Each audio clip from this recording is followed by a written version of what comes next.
In times of immense responsibility and pressure, how did Marcus Aurelius, the philosopher emperor, maintain clarity and strength, balance the demands of an empire with personal integrity and philosophical depth? Discover the timeless wisdom of Marcus Aurelius in this episode. By the way, if you've found Becoming Antifragile podcast valuable, check out the Patreon page. It's in the description below, and consider supporting. Each episode takes around 35 hours to make, so your support on Patreon, no matter what tier, allows me to continue bringing you the best wisdom from history's greatest minds every week. Thanks. Let's get into it.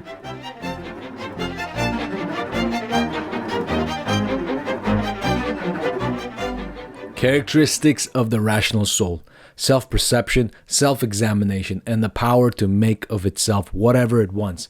It reaps its own harvest, unlike plants, and in a different way animals, whose yield is gathered in by others.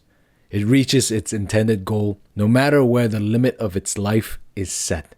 Not like dancing and theater and things like that, where the performance is incomplete if it's broken off in the middle.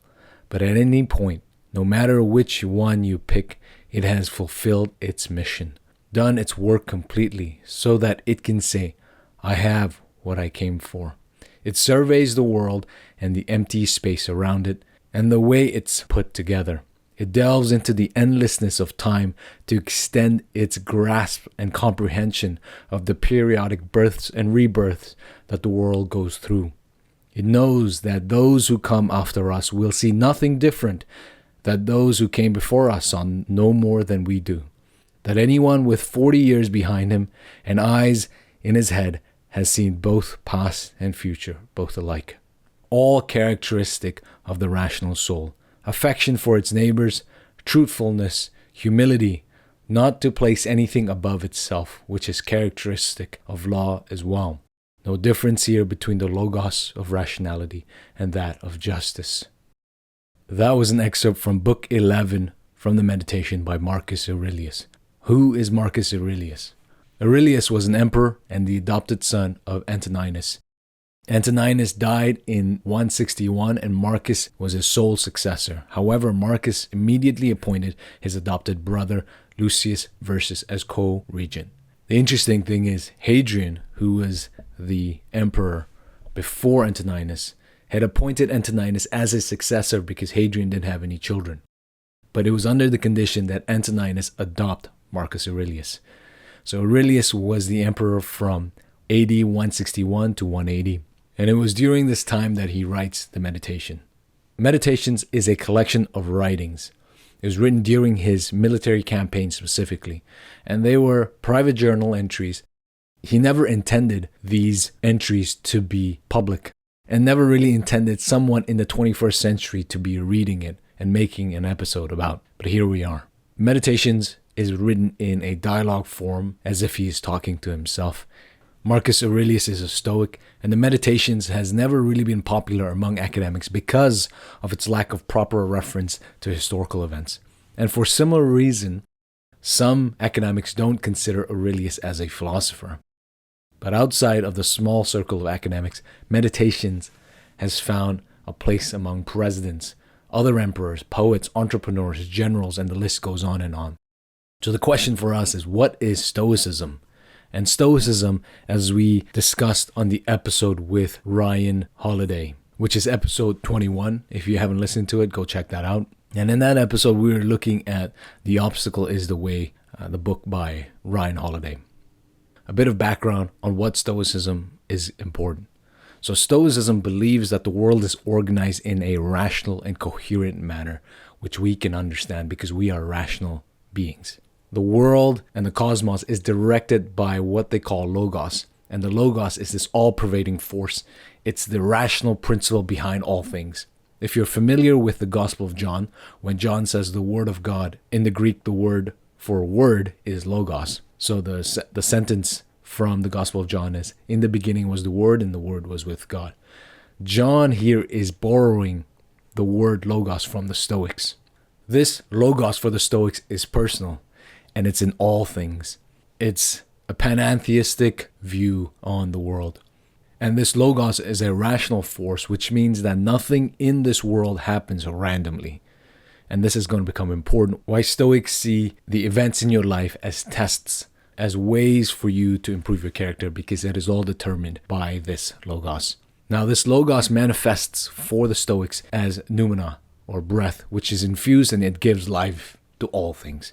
All things are infused with the divine, put it differently. And as such, all things are participating in this eternal creation and destruction. Aurelius talks about this birth and death cycle. And in the grand scheme, the eternal working of the logos, everything is predetermined and we exist within this drama. And we as rational souls return back to the logos.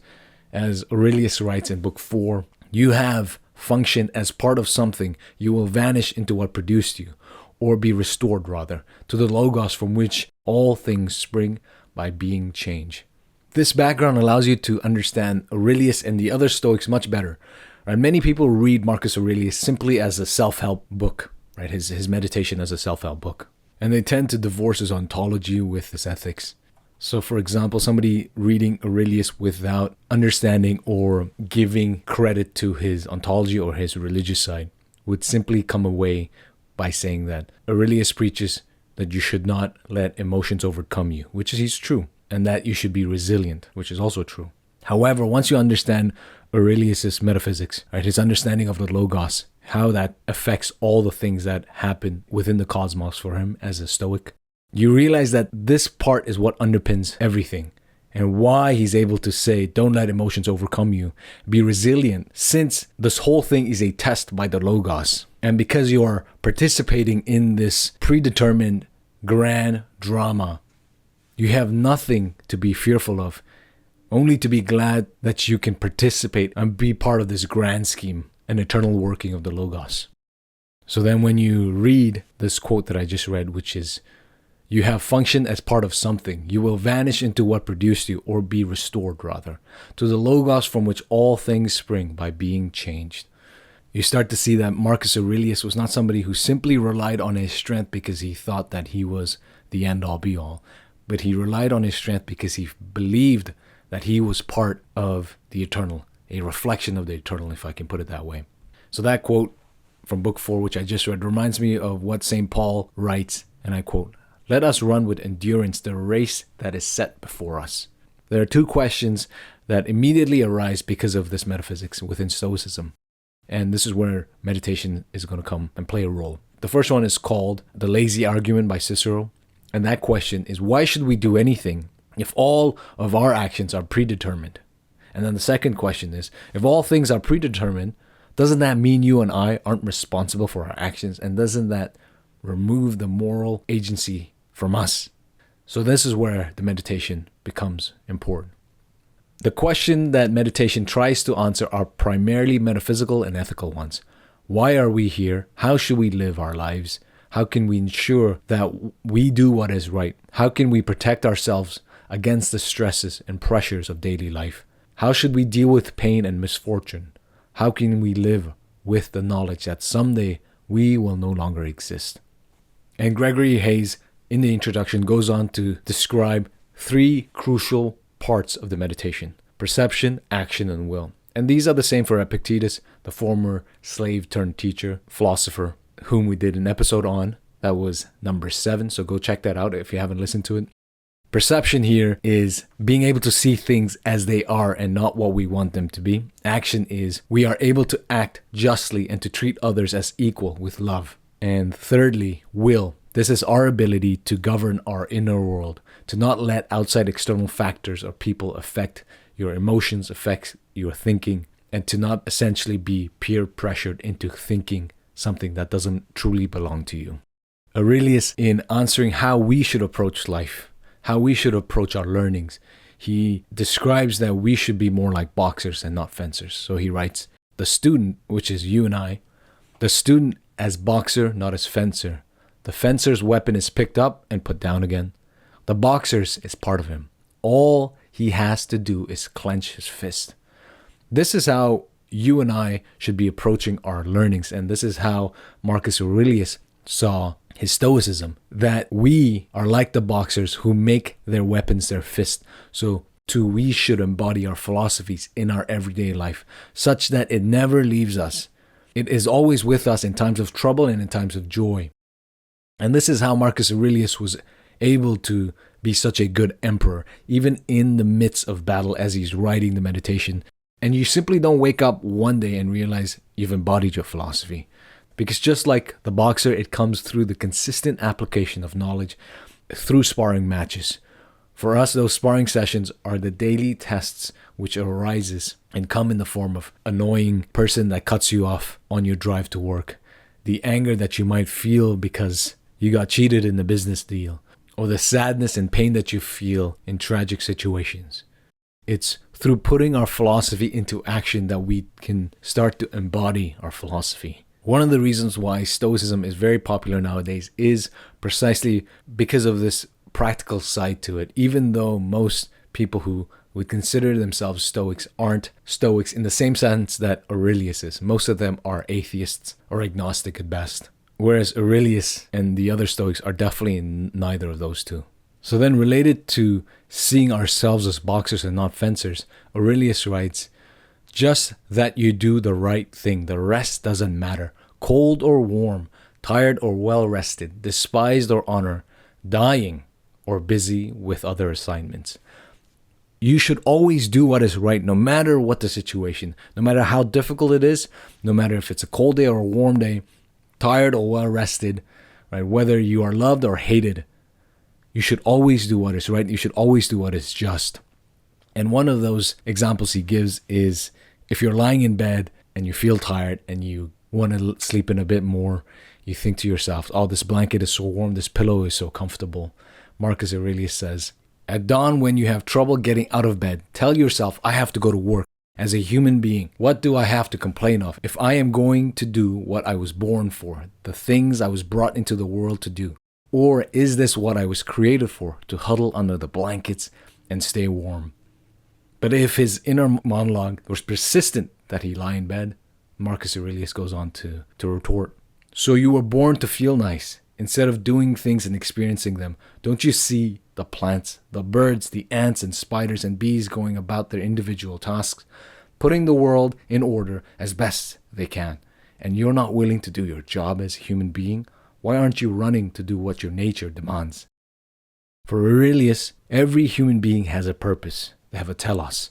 And you can only say that if you believe that this whole world is rational and that there's a rational order to it, and that rational order is the logos or the noumena or something that is directing everything towards some end. And because everything is being directed to some end, human beings are part of this world, and we are also being directed through this logos that the Stoics call. And in the opening of book 1, Marcus lists all the people who have had a strong impact on his life and his character. This says a few things about Marcus. First, he sees that even in all of his successes, he was not the sole actor. Right? It was not his hard work alone that got him where he is. Though his actions were crucial, he understands that there were forces outside of his control that helped him. For example, Hadrian insisting that Antoninus adopt Marcus as his son, without which Marcus wouldn't even be emperor. And that opening in book 1 is important for us because it reminds us that some of us are born luckier than others, whether it's geographically. Being born in Encino, California, for example, is better than being born in a war-torn city, or being born to parents who love you and raise you with love versus being born to a single mother who couldn't care for you and a totally absent father. It's a reminder for us to always be grateful and see that everything that you and I do has an impact. That you and I exist to begin with is an incredible opportunity. If your parents decided not to have a good time that night and have it the following day instead, it's possible you might not even exist. And so the fact that you exist now, that you and I exist now, is miraculous in one sense. That you are listening to this means that you were born after the 21st century. And Marcus sees that there are so many things in his life that he couldn't control, but somehow he was given to the right parents, seen by the right people, taught by the right teachers to become who he was. And amongst the vast amount of people he mentions, right, he at the end mentions and thanks his adopted father. And it stood out to me. So he writes, "My adopted father, compassion, unwavering adherence to decisions once he reached them, indifference to superficial honors, hard work, persistence, his constancy to friends, never getting fed up with them or playing favorites. You could have said of him, as they say of Socrates, that he knew how to enjoy from and all too easy to enjoy. Strength, perseverance, self-control in both areas, the mark of a soul in readiness, indomitable. Let's say everything that he mentioned here about his father is true, Antoninus. We're talking about somebody in the 1st century. There are people who are born today whose fathers are not even half or a quarter of what Marcus Aurelius describes as his father.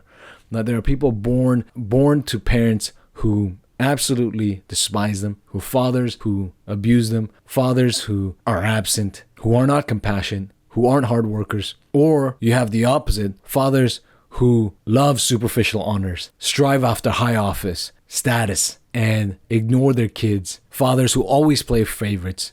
Fathers who don't know how to control their passions and their desires, who are weak and morally corrupt. The point here is Aurelius realizes how lucky he has been his whole life. And he thanks the God, and he thanks specifically his father here. And for the Stoics, even if our situation is not as good, in quotes, as Aurelius's, we should still be grateful for what we have, that we can breathe, that we can study, that we can learn, that we can grow as humans, that we can use our rational mind. We can't talk about Stoic philosophy without talking about life and without talking about mortality. Aurelius, in the 2nd book, writes, even if you're going to live 3,000 more years, or 10 times that, remember, you cannot lose another life than the one you're living now, or live another one than the one you're losing. The longest amounts to the same as the shortest. The present is the same for everyone. Its loss is the same for everyone. Amongst the Stoics, and specifically within meditation, the topic of mortality is recurring. And really, this isn't new to us because it's something that you and I are continually reflecting upon. The point of philosophy is to meditate upon your death daily, to do it well once. To quote Balthazar Garcian from episode 27. Then in book 3, Marcus writes, not just that every day more of our life is used up and less of it is left, but this too. If we live longer, can we be sure our mind will still be up to understanding the world, to the contemplation that aims at divine and human knowledge? So we need to hurry, not just because we move daily closer to death, but also because our understanding, our grasp of the world may be gone before we get there. So he's getting here to the idea that you do not want to be wasting your time on trivial things. Because even if you knew that you were going to live, 1,000, 3,000 more years, it doesn't mean that your mind is going to be around. It doesn't mean that your capacity to learn, your capacity to contemplate is going to be around. Say you live for 1,000 years and you spend those 1,000 years acquiring wealth, acquiring status, and you become the greatest world universe emperor. But on the day that you turn 1,001, something tragic happens and you're unable to contemplate and think. You get struck with some disease that makes it difficult for you to think for long periods of time and you get fatigued easily. Aurelius would say to that person, you've wasted your 1,000 years because you never really took time to understand the world. You never really took time to understand the divine and contemplate on it, the Logos. You see why it's hard to read Aurelius simply as a self-help book, because so much of his philosophy derives from this underpinning of the Logos. He sees that contemplation is what adds meaning to your life, and so you should be taking action towards this. So what would Aurelius say to this person living 1,000 years? He would have said, not to live as if you had endless years ahead of you.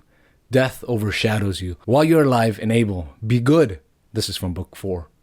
And then he'll go on to say, forget everything else. Keep hold of this alone and remember it. Each one of us lives only now, this brief instant. The rest has been lived already, or it is impossible to see. The span we live is small as the corner of the earth in which we live. This idea that only this moment exists is something infused in almost all the great wisdoms that we've studied so far. That this present moment is all there is, and to be able to be fully here in the now is a stepping stone to transcending suffering. It's a stepping stone to transcending the self, the ego. So when you are fully able to be present in this moment, you realize that all the things that happen to you, all these situations, the annoyances, the person who cuts you off in traffic, the person who shouts at you, flicks you off, you can let it slide off your shoulder because you realize that you're here to practice and to perfect your character, to become better, to learn to be unselfish, to learn to love even in the most difficult situations. As Aurelius says in book 6, our lives are short. The only rewards of our existence here are an unstained character and unselfish acts. Meaning, because our life is short, we are able to live with full intention, unconstrained by our baggage of the past, of the things that we've done, but being able to be here in this present moment and live fully alive now. But so many of us live as if we're never going to die, as if our death is going to happen in 1,000 years, that other people die, but we don't die. Aurelius continuously hammers home this idea that you're going to die, that you're going to be ashes, that your name is going to fade into history, that likely nobody's going to remember you. And even if the next generation remembers you, it doesn't mean the generation after will remember you. He writes, soon you'll be ashes or bones, a mere name at most, and even that is just a sound, an echo. The things we want in life are empty, stale, and trivial. Wait for it patiently, annihilation or metamorphosis.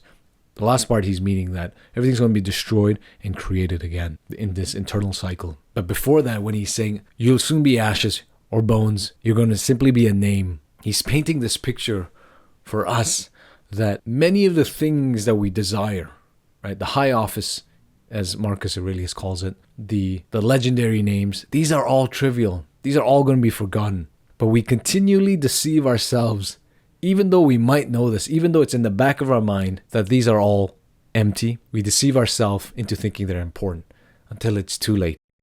One reason why Balthazar Garcian says that philosophy is to contemplate upon death daily to do it well once is because he believes that when you contemplate on your death, when you contemplate on the shortness of this life, you will do and start to see the most important things clearly. Contemplating on your mortality is like having a key and being able to unshackle yourself from these chains that are holding you down, these chains of desiring trivial things. And you do this through contemplation. And for Aurelius, your mind plays an extremely strong role, and like it does for all the other Stoics. He writes, you need to avoid certain things in your train of thought. Everything random, everything irrelevant, and certainly everything self-important or malicious.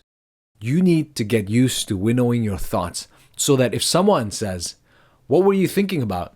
You can respond at once and truthfully that you were thinking this or thinking that. And it would be obvious at once from your answer that your thoughts were straightforward and considerate ones, the thoughts of an unselfish person, one unconcerned with pleasure and with sensual indulgences generally. Someone like that, someone who refuses to put off joining the elect, is kind of a priest, a servant of the gods, in touch with what is within him and what keeps a person undefiled by pleasure, invulnerable to any pain, untouched by arrogance, unaffected by meanness, an athlete in the greatest of all contests, the struggle not to be overwhelmed by anything that happens. That last line is beautiful. An athlete in the greatest of all contests, the struggle to not be overwhelmed by anything that happens. Everything you do is leading you towards conquering the greatest contest, and that is the struggle to not be overwhelmed by life and the things and the events that happen to you and to everybody else, whether it's tragic or not. And to win this contest, you have to winnow your thoughts. You have to cultivate your mind like a farmer cultivates his farm. To be able to remove the weeds from your minds that are corrupting it, that are making you, as he says, a selfish person. You have to have thoughts of an unselfish person, one unconcerned with pleasure and with sensual indulgences. Somebody whose mind is pure, thinks about only the things that are good. It reminds me of what the Buddha says in the Dhammapada from book 3, number 37. Those who control the mind which wanders afar, solitary, incorporeal, and which resides in the inner cavern of the heart, will liberate themselves from the shackle of Mara. And then immediately in 38, it reads, he whose mind is not steady, who is ignorant of the true Dhamma, whose tranquility is ruffled, the wisdom of such a man does not come to fullness. If you haven't listened to the episode on Buddha, that's episode number 8. Go and listen to that one. The point that the Buddha is making is when you control your mind, right, the mind which is unsteady and flighty, if you can control your mind, you will liberate yourself from the shackles of Mara. Mara here just means the evil one. But then immediately the Buddha says, the one who does not control his mind, that man will never liberate his mind, and the wisdom of such a man does not come to fullness. So then Aurelius goes on to say, choose not to be harmed and you won't feel harmed. Do not feel harmed and you haven't been.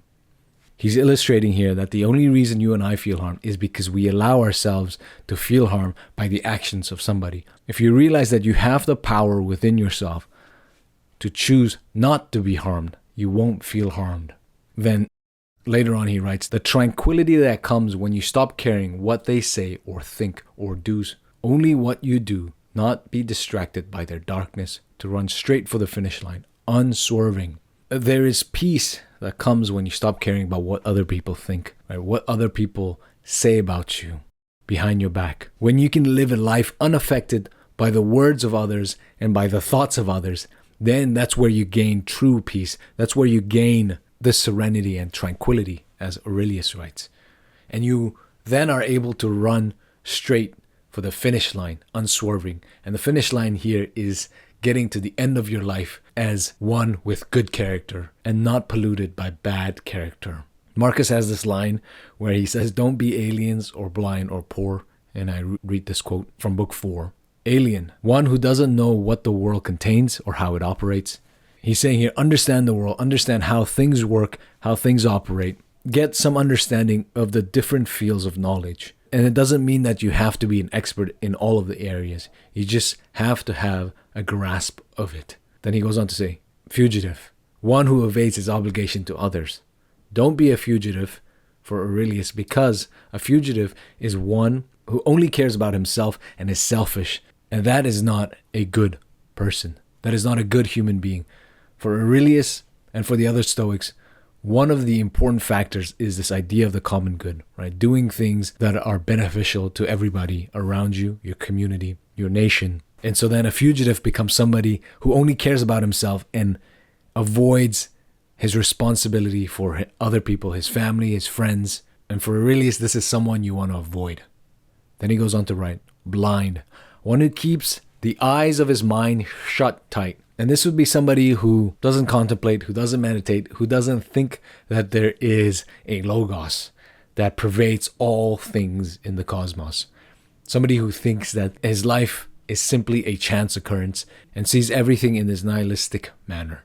Aurelius says, do not become this blind person. Then the last point is poor, requiring others, not having the necessities of life in one's own possession. Aurelius here is saying, do not become dependent on others. Do not depend on their praises. Do not depend on their honors. Understand that you have all the necessities to live a life worthy of living.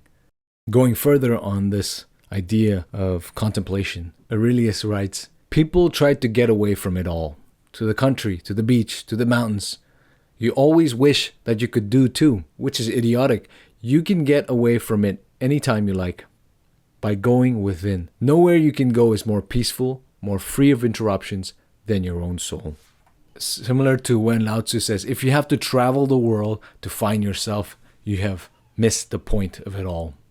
Aurelius is saying, look, the peace that you want, the serenity that you're looking for, the tranquility is here with you right now. But the only way you can access it is by going within. It is within yourself.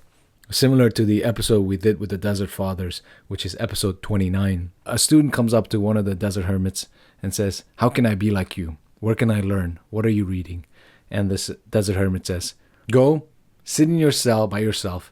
Everything you need to learn is already there. Meaning everything you need to live a life of peace, of purpose, you can find it within yourself. And Aurelius here says the same thing.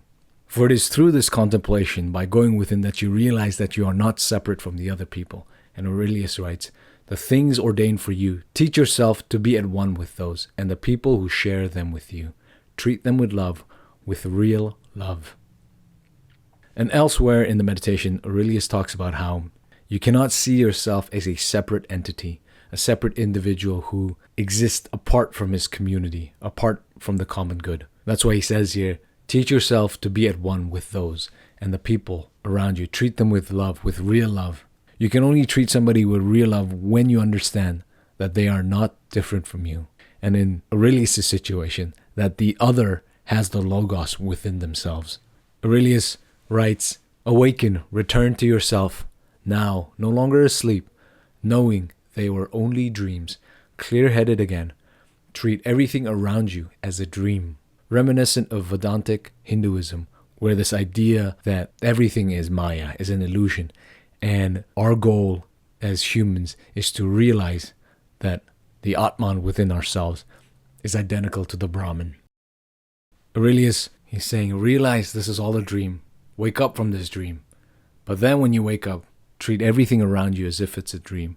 Because when we're dreaming, we are more carefree. We don't think about what other people in our dreams might think. We simply do, and we simply act. And that is what Aurelius is trying to get here at. Right? You want to act and you want to be somebody who does not care and is not affected by the opinions of other people, and that you do not hold opinions because somebody else told you to hold those opinions. So then when you treat everything around you as a dream, you're able to walk in this life in a more detached manner than if you were to think that everything around you is equally as important. You might then fall into the trap of paralyzing yourself because you're afraid of disappointing somebody or fearful that somebody might have a wrong opinion about you. And related to that, Aurelius says, it would be wrong for anything to stand between you and attaining goodness. As a rational being and a citizen, anything at all, the applause of the crowd, high office, wealth, or self-indulgence, all of them might be compatible with for a while, but suddenly they control us and sweep us away. So these things, the applause of the crowds, high offices, wealth, self-indulgences, they might seem compatible with attaining goodness because somehow they say help you live for a brief moment a more contemplative life because you have more time to yourself. But he says all of them might be compatible only for a while, but then suddenly these things that you pursued as if they are as important for attaining goodness, suddenly all these things will end up controlling you. You'll start to genuflect for the praises of other people. You will start to seek after high offices. You'll start to be more selfish, unable to control your appetite. And when you realize this, it might be too late because it might have swept you away. And so he says, it would be wrong for anything to stand between you and attaining goodness as a rational being and a citizen. So if there are things in your life that are hindering you from attaining goodness, according to Aurelius, you should remove them immediately. Do not let them sit around. Do not let them ferment in your life, because that fermentation will suddenly control you and it'll sweep you away. There's an interesting section about committing sin out of pain and out of pleasure, and I read, Theophrastus is right and philosophically sound to say that the sin committed out of pleasure deserves a harsher rebuke than the one committed out of pain. The angry man is more like a victim of wrongdoing, provoked by pain to anger. The other man rushes into wrongdoing on his own, moved to action by desire. I reflected on this quote over and over again because I wondered, is it actually true that sin committed out of pleasure deserves a harsher rebuke or punishment than one that you commit out of pain? And I too think Theophrastus is right. Committing a sin or an immoral act out of anger or pain is more similar to an animal who attacks out of fear, right? Because it gets cornered and it just acts out in this uncontrolled manner. Whereas when you commit an evil or a sin out of pleasure, it means your desires are wayward, that there is evil within you which is leading you astray. And this, according to Marcus Aurelius, deserves harsher rebuke, because the harsher rebuke is what sets you back on the straight path. So then you can see why it becomes even more important to be able to control your mind. It becomes more important to have conviction around why it is that you're doing one thing and not doing another thing. Aurelius says about that, your conversion should always rest on a conviction that it's right or benefits others, nothing else, not because it's more appealing or more popular. Here, conversion just means changing your mind, or changing your mind to do one thing. That if you change your mind, or you decide to do something or commit some act, let it be the case that it came from a place of conviction rather than a place of desiring attention, applause from peers, or because of a wayward heart. So if you commit an action that you somehow thought was not wrong, but it turned out it was a sin, for Aurelius, he would say that your reasoning was faulty. So you have to make sure that your reasoning, your faculty of reasoning, your rationality is functioning properly. And to do that, you have to be able to spend time doing leisurely activities. And on that note about leisurely activities, the episode with Joseph Pieper, which is episode 25, on how leisure is crucial to individual freedom. If you haven't listened to that episode, go listen to that. And returning to this quote on conviction, I repeat the quote: your conversion should always rest on a conviction that it's right or benefits others, nothing else. Not because it's more appealing or more popular.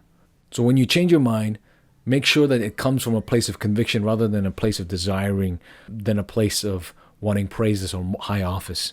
If it's the latter, that you change your mind because of some peer pressure or because you want something else, then you simply contradict yourself tomorrow when the prevailing view takes on a different form. When the crowd says, actually, your previous opinion and your conviction about X, that's what we believe in. Then tomorrow you might go, okay, because the people think that my previous opinions is the right one, let me change my mind again. And in that case, you are losing touch with the logos, with the rational force. On that, Marcus writes, but those who revere that other mind, the one we all share as humans and as citizens, aren't interested in other things. Their focus is on the state of their own minds, to avoid all selfishness and illogic, and to work out with others to achieve that goal. And that goal is becoming selfless and logical and rational, I should say. And this, using the boxer example, requires practice, requires that each time a situation arises where you pick between being selfish and being selfless, you pick the one where you are unselfish. When a situation arises where you want to act out of pleasure to do something that is sinful, according to Marcus Aurelius, and you know that action is illogical, do not pick it. Do what is logical and avoid it. Go away from it, because through that you are able to cultivate your mind towards goodness, to use Aurelius's term here.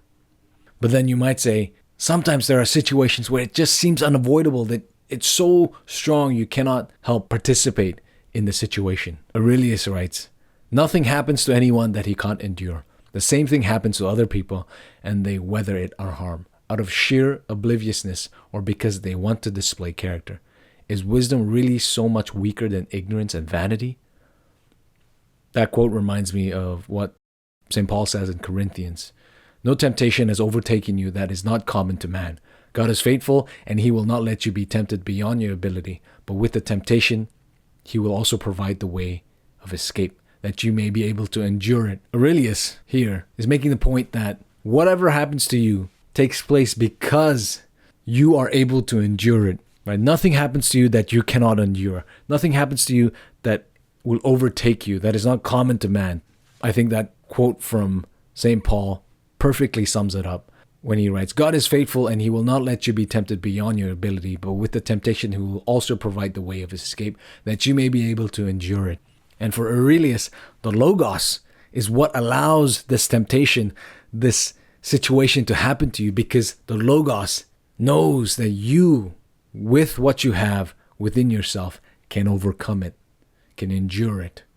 And I think that is a very encouraging piece of wisdom that oftentimes we forget in the moment. So then the famous line shortly comes up after this. The impediment to action advances action. What stands in the way becomes the way. The things that you think are obstacles in your life are truly, if you look at it from this perspective of eternity, from this perspective of the Logos, is simply a way for you to advance, right? To overcome this obstacle. It is by enduring and going through the obstacle that you realize that is the way forward. And if you're still complaining at this point and saying that It's impossible to overcome this obstacle. It's impossible for me to endure this situation. Aurelius writes, not to assume it's impossible because you find it hard, but to recognize that if it's humanly possible, you can do it too. In a very real sense, many of the situations that you and I encounter in our daily lives, in our life as a whole, are situations that humans for centuries have endured and humans for centuries have faced.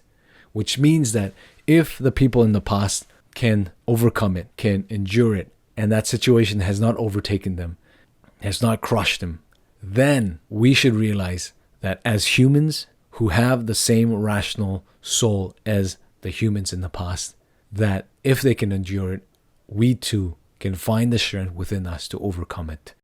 Put it differently, Aurelius in Book 12 writes, everything you're trying to reach by taking the long way around, you could have right now, this moment. If only you'd stop thwarting your own attempts. If you'd only let go of the past and trust the future to providence and guide the present toward reverence and justice. Meaning everything you need to endure this situation is here in this present moment right now.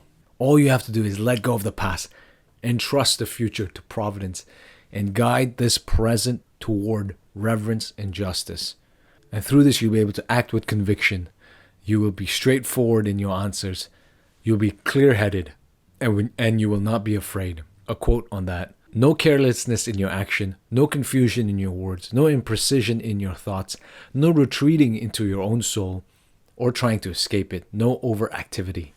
And this is how Marcus Aurelius was able to withstand the immense pressure of being an emperor, of going into battle, of dealing with the everyday situations in his life. Because his mind was kept focused on the things that were important, on contemplation, and not on these trivial vanities. It's funny because Marcus Aurelius is remembered and his name is legendary. Work, meditation, is famous. But Aurelius himself didn't care about it. He writes in Book 6, ambition means tying your well-being to what other people say or do. Self-indulgence means tying it to the things that happen to you. Sanity means tying it to your own action. For Aurelius, he didn't care about other people because as a Stoic, you cannot have the opinions of other people affecting you. And so he said having ambition is tying your well-being to what other people say about you and what other people do for you. And in this situation, if you're ambitious, you are trying to impress somebody else. And for Aurelius, that is insanity. And sanity, the opposite, is tying everything that you do to your own action, caring only about doing what is right, what is just, what is good, and having reverence for the Logos. And on the note about ambition, he earlier in Book 4 writes, and those are the ones who shone, the rest unknown, unasked for, a minute after death. What is eternal fame? Emptiness. Then what should we work for? Only this: proper understanding, unselfish action, truthful speech, a resolve to accept whatever happens as necessary and familiar, flowing like water from the same source and spring. Fascinating that for Aurelius, it seems like he didn't care about having his fame stretched on for 2,000 years. All he cared about and all that he's saying to himself and reminding himself is that he should have a proper understanding, commit unselfish actions, always be true to what he says, speak truth, and accept whatever happens to him as necessary to growing his character. But you might say, you need ambition to do things, otherwise you'll simply not act. So Aurelius says, treat what you don't have as non-existent.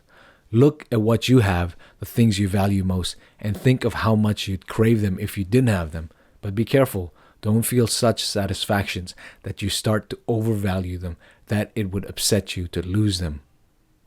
Ambition, you're coming from a place of lacking, according to Marcus Aurelius. What he wants you to understand is to see that you have everything you need, everything that you value is there. Because once you are satisfied with what you have, only then can your acts become great.